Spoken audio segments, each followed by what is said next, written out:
Oke, Assalamualaikum warahmatullahi wabarakatuh. Salam sejahtera bagi kita semua. Selamat siang, Ibu dosen Dr. Puspita Hati STPMP dan teman-teman sekalian. Sebelum memulai pembahasan materi dari beberapa soal yang ada, izinkan kami memperkenalkan kelompok kami. Kami dari kelompok 5 yang beranggotakan saya sendiri Muhammad Rizky Azra. Yang kedua itu ada Rani Afriani, Ahmad Kurnia Bakti, Lasmandani, dan Alvin Abilillah. Oke, pada kesempatan kali ini kami akan membahas beberapa soal. Yang pertama itu ada apa yang dimaksud dengan hidrologi lahan rawa rebak, jelaskan komponen-komponen dan serta proses hidrologinya. Yang kedua itu apa hubungan curah hujan, tinggi muka air lahan rawa lebak terhadap irigasi dan drainase di lahan rawa rebak. Dan yang terakhir itu ada jelaskan contoh studi yang berkaitan tentang neraca air lahan rawa lebak. Oke, langsung saja pada contoh yang pertama. Pada soal yang pertama yaitu apa yang dimaksud dengan hidrologi lahan rawa lebak dan jelaskan komponen-komponen serta proses siklus hidrologinya yang akan dijelaskan dan dijabarkan oleh rekan saya. Kepadanya saya persilahkan. Baik, terima kasih kepada moderator. Untuk soal yang pertama itu, saya sendiri Lasmandani dan juga Ahmad Kurnia Bakti menjelaskan.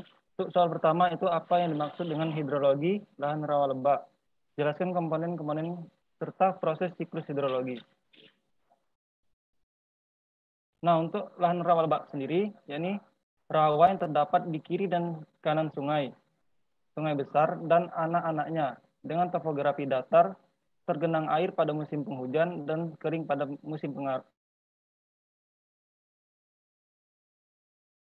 kemarau. Oke, slide selanjutnya. Nah, hidrologi lahan rawa lebak.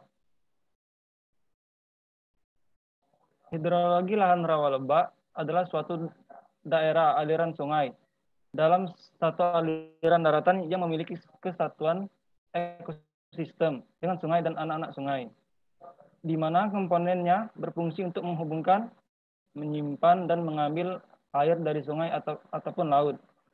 Perlu kita ketahui kondisi tanah, iklim, dan hidrologi merupakan faktor karakteristik hidrologi lahan rawa lebak.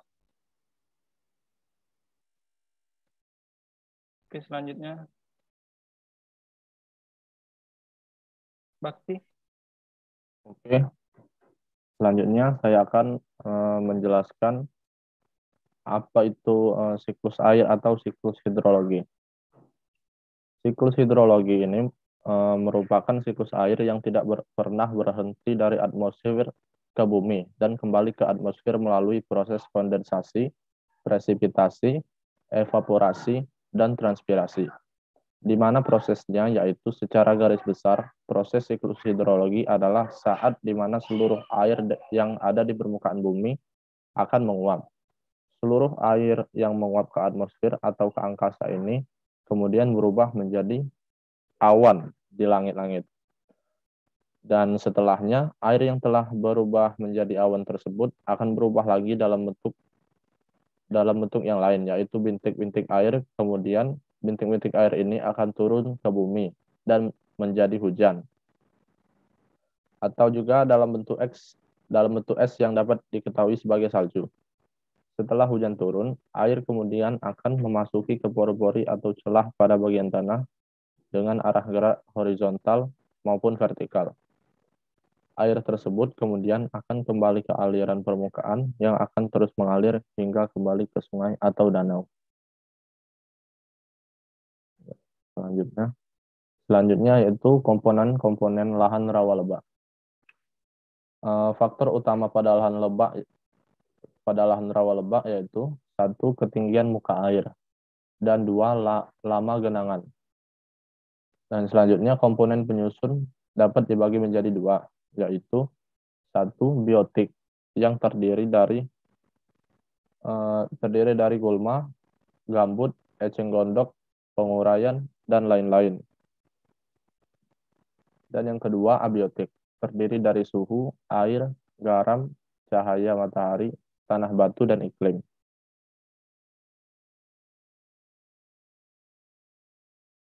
Oke, sekian penjelasan dari saya. Kembali ke moderator. Oke, itulah penjelasan dari soal nomor 1. Kita lanjut saja ke soal nomor 2 itu, apa hubungan curah hujan, tinggi muka air lahan rawa lebak terhadap irigasi dan drainase di lahan rawa lebak. Yang pada kesempatan kali ini akan dijelaskan oleh rekan saya, Rasmandani. Kepadanya kami persilahkan. Oke, baik. Terima kasih kepada moderator. Nah, untuk soal kedua itu hubungan antara curah hujan dan tinggi muka air. Yakni bila curah hujan tinggi, maka tinggi muka airnya akan tinggi. Bila curah hujan rendah, maka tinggi muka airnya akan rendah. Nah, dari penjelasan di atas, dapat kita simpulkan bahwa hubungan curah hujan dan tinggi muka air di lahan rawa berbanding lurus. Nah, berikut hubungan curah hujan terhadap saluran, irigasi, dan drainase, yaitu saat waktu terjadi curah hujan normal, sistem drainase harus mampu mempertahankan kedalaman air tanah. Selanjutnya, hubungan tinggi muka air di saluran drainase.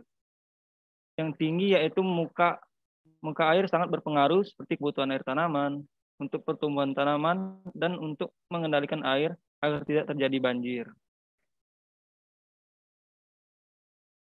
Nah, demikian jawaban dari soal nomor 2. Saya kembalikan ke moderator. Oke, yang selanjutnya itu soal nomor 3, sebutkan dan jelaskan contoh studi tentang neraca air dan lahan rawa lebak yang akan dijelaskan oleh rekan saya, Rani Afriani. Padanya Baiklah, saya akan menjelaskan pertanyaan nomor 3. Sebutkan dan jelaskan contoh studi kasus tentang neraca air lahan rawa lebak. Di sini saya mengambil contoh studi kasus mengenai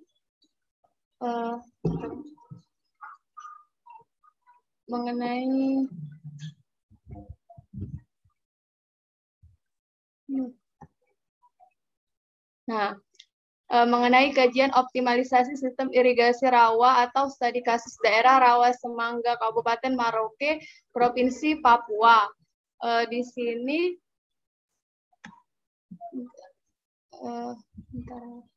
menurut NORM, Rawa Lebak adalah wilayah daratan yang mempunyai genangan hampir sepanjang tahun minimal selama 3 bulan dengan tinggi genangan minimal 50 cm. Pemanfaatan rawa untuk pengembangan pertanian diistilahkan sebagai lahan rawa lebak. Sedangkan rawa lebak menurut McKinnon dan teman-teman adalah sebagai danau-danau dataran banjir yang mempunyai dasar lebih luas dari sungai umumnya, dari selalu mendapatkan luapan air atau banjir dari sungai-sungai besar sekitarnya. Di sini langsung saja kita akan melihat grafik neraca air. Perlu kita ketahui,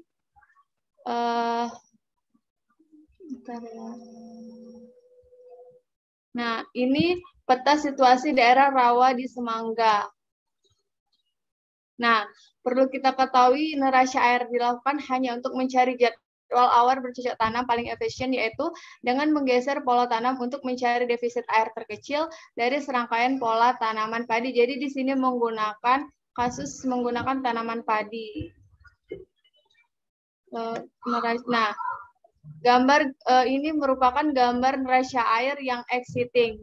Dapat dilihat yang warna biru itu adalah ki yang tersedia dan warna merah itu adalah ki yang kebutuhannya. Selanjutnya terdapat juga neraca air sesuai dengan pola tanam 3, di mana terdapat juga ki tersedianya dan juga ki kebutuhannya. Demikianlah penjelasan saya nomor 3. Saya kembalikan kepada moderator. Oke, itulah penjelasan dan penjabaran dari kelompok kami. Semoga apa yang kami jelaskan dapat memberikan manfaat dan dimengerti oleh teman-teman yang lainnya. Saya sendiri selaku moderator, apabila ada kesalahan dalam diskusi kali ini, saya mohon maaf. Saya tutup. Wassalamualaikum warahmatullahi wabarakatuh. Waalaikumsalam warahmatullahi wabarakatuh.